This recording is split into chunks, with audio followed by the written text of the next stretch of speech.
ఓం శ్రీ గురుభ్యో నమ. ఓం శ్రీ మాత్రే నమ.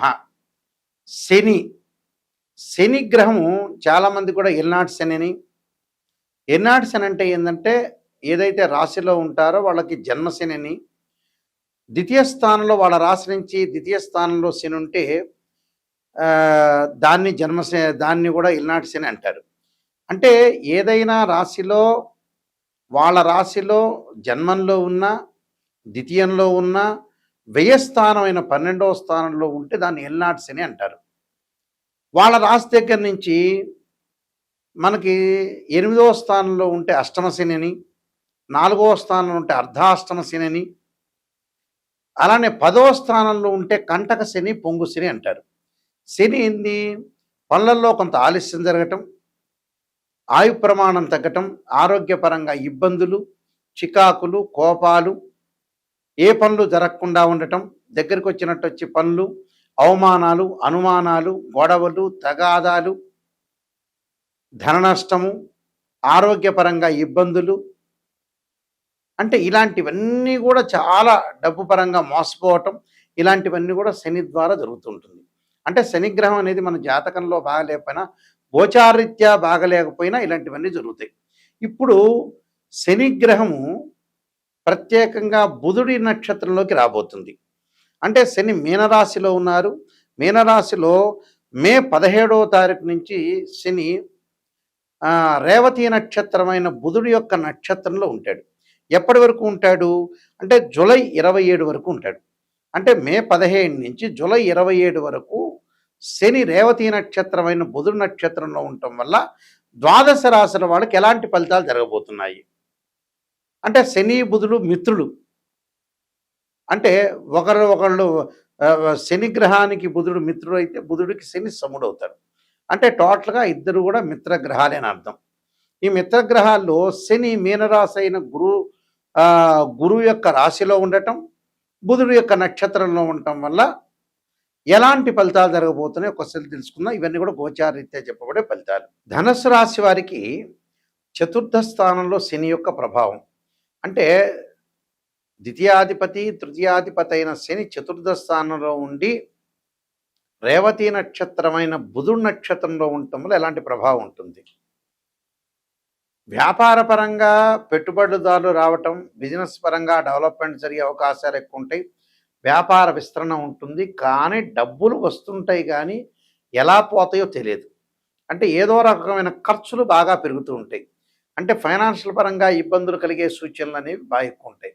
తల్లి యొక్క ఆరోగ్యం పట్ల అలానే హాస్పిటలైజేషన్ సంబంధించిన విషయాల్లో కూడా కొంత డబ్బులు ఖర్చు అయ్యే అవకాశాలు ఎక్కువ ఉంటాయి.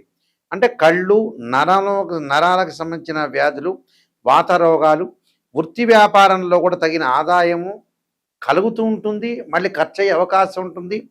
భయము, ఆందోళన కలిగే అవకాశాలు, కుటుంబంలో స్త్రీలకి అలానే పిల్లలకి వైద్యము కొరత ఎక్కువగా ఉండటం, పూర్వపు రుణాలని మనం తీర్చలేకపోవటం, కొత్తగా రుణాలు చేయాల్సిన అవసరం వస్తుంటుంది.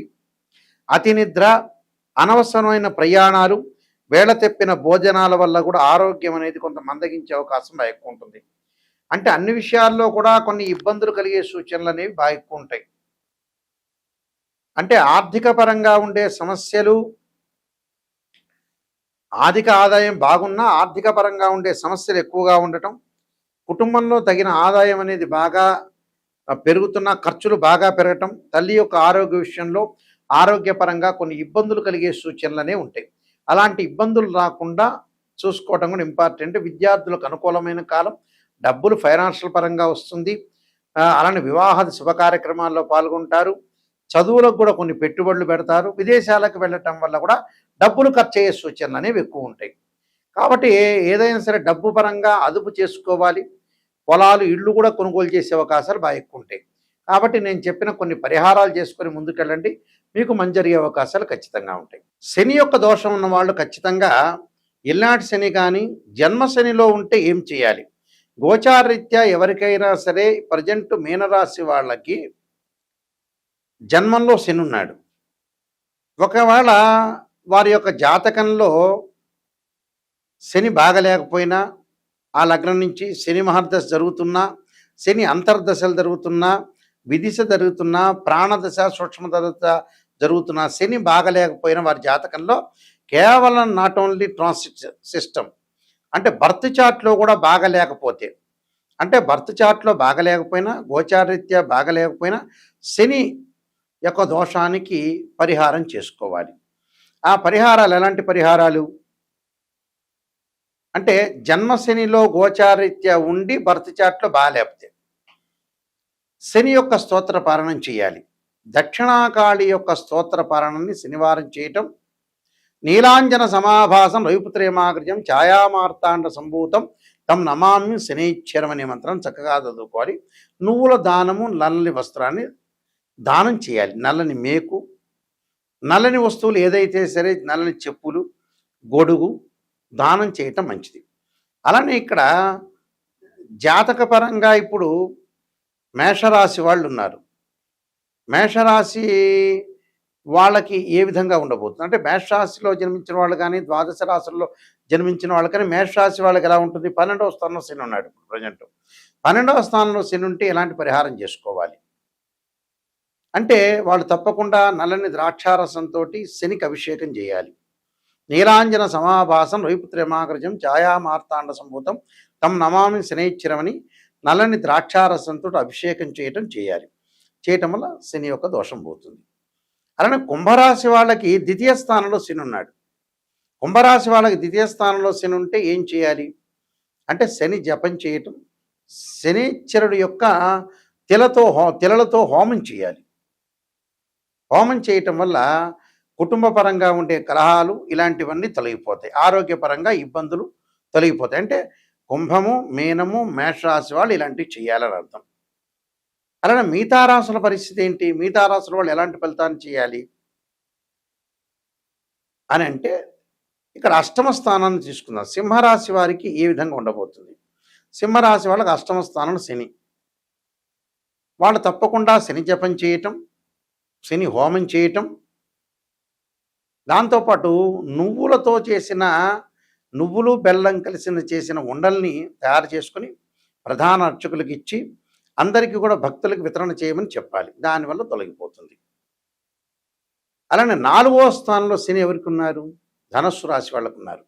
ధనస్సు రాశి వాళ్ళకి చతుర్థ స్థానంలో శని ఉండటం వల్ల వాళ్ళు ఖచ్చితంగా చేయాల్సింది ఏమిటి అని అంటే, నువ్వులు దానం చేయటం, నల్లని వస్త్రము, నల్లని మేకు, నల్లని చెప్పులు, నల్లని గొడుగు దానం చేయాలి. శనికి అభిషేకం చేయాలి.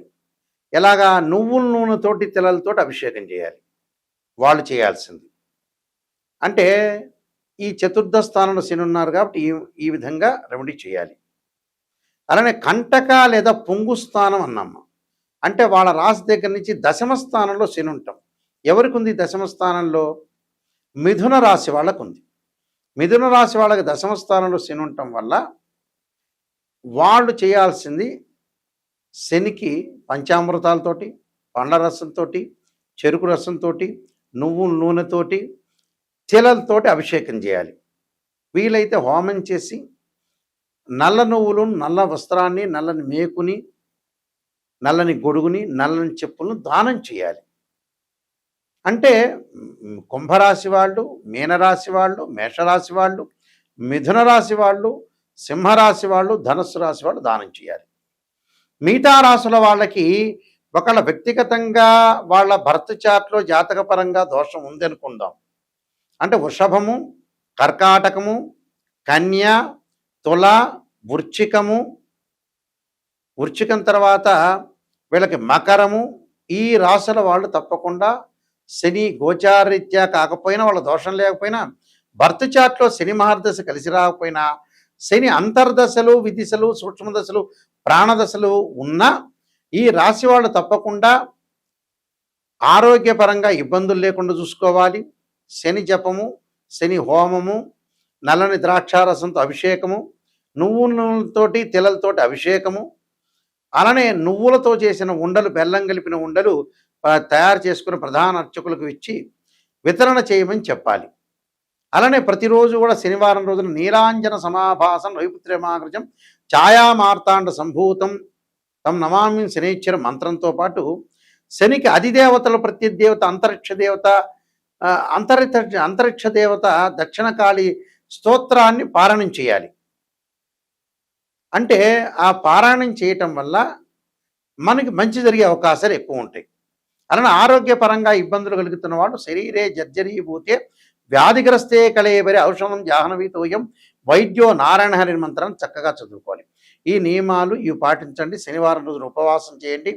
వెంకటేశ్వర స్వామిని ఆరాధన చేయండి. వెంకటేశ్వర స్వామిని బియ్య పిండితో 2 దీపాలు పెట్టి చక్కగా ఆవు నెయ్యి వేయండి. ఆవు నెయ్యి వేసి 2 ఒత్తులు వేసి దీపారాధన చేయండి. దీపారాధన చేయటం వల్ల మనకు మంచి జరిగే అవకాశాలు ఉంటాయి. నేను కాలసర్పయోగము, కాలసర్పయోగ చంద్రిక, రాహుకేతులు, ఛాయాగ్రహాలు, బృహత్పరిహార సింధు, జాతక చంద్రిక, వివాహ మార్తాండము, స్వప్నశాస్త్ర ఫలదీపిక, పుత్ర గణపతి వ్రతము, సర్వదేవతా గోత్రులు పార్ట్ 1, పార్ట్ 2, అలానే నవగ్రహ దోషాలు పోవడానికి దశమహావిద్యల అమ్మవారి యొక్క పారణము, ప్రొడక్షన్ ఆఫ్ ఆస్ట్రాలజీ, ఇలాంటి నెంబర్ ఆఫ్ ఆస్ట్రాలజీ బుక్స్ రాశాను. ఇవన్నీ కూడా రాజమండ్రి మోహన్ పబ్లికేషన్ దొరుకుతాయి, మా దగ్గర కూడా దొరుకుతాయి. జీవితంలో ఎప్పుడైనా సరే జాతకం తెలుసుకునేటప్పుడు నెగిటివ్ని ఫస్ట్ తెలుసుకోవాలి. నెగిటివ్ని తెలుసుకున్న తర్వాత నెగిటివ్ని మనం పాజిటివ్ చేసుకోవటం ఎలా అనేది ఆలోచన చేసి మనం ముందుకెళ్ళాలి. ఊరికే జాతకం చూపించుకున్నాం, ఏదో మమ్మల్ని పొగిడారా లేదా, మమ్మల్ని బ్రహ్మాండంగా అద్భుతంగా ఈ ఆస్ట్రాలజర్ పొగిడారని ఆలోచన చేయొద్దండి. నెగిటివ్ను తెలుసుకోవాలి.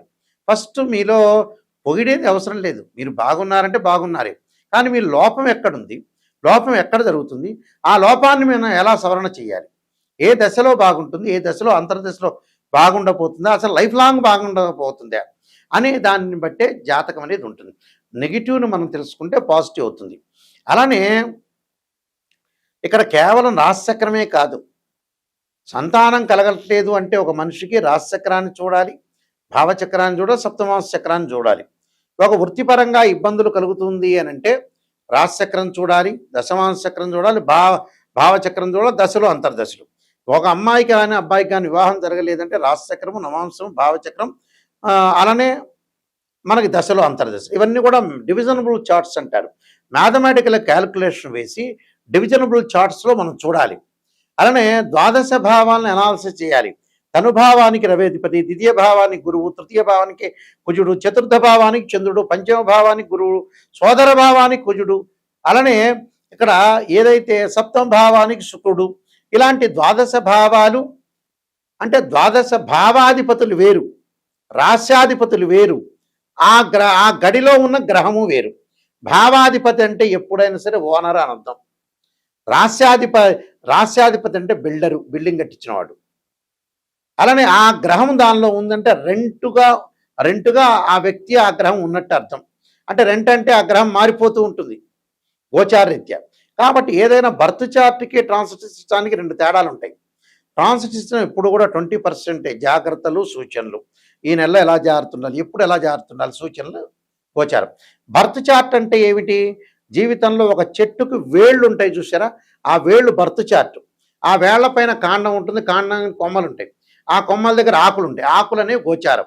ఆకులు అంటే ఏంటి, రైన్ సీజన్లో వస్తాయి, వింటర్ సీజన్లో అలానే ఉంటాయి, సమ్మర్ సీజన్లో కిందకి రాలిపోతుంటాయి.